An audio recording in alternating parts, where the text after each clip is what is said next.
Cable stayed bridge तयार केला, viaduct तयार केलाय, तो 240 किलोमीटर प्रति तास इतक्या वाऱ्याला त्या ठिकाणी रेजिस्ट करू शकतो. निसर्ग जो काही चक्रीवादळ आहे त्याच्या 2.5 पट जरी वेगाने या ठिकाणी वारा वाहिला तरी देखील या पुलाला काही होणार नाही. या संपूर्ण पद्धतीला विंड टनेल मॉडेलिंग म्हणतात. हा पूल म्हणजे इंटरनॅशनल कोलॅबरेशनचं एक उदाहरण आहे.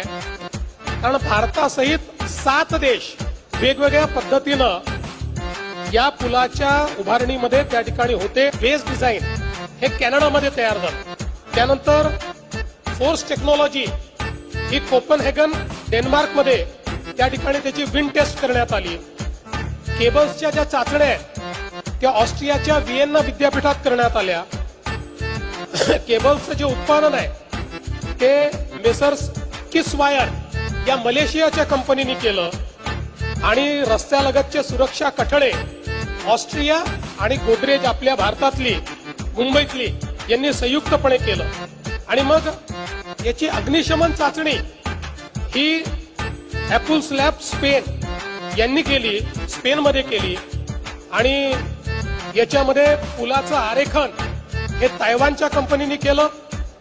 व्हेरिफिकेशन कन्सल्टंट ऑस्ट्रियाचे होते आणि केबल एक्सपर्ट हे सिंगापूरचे होते.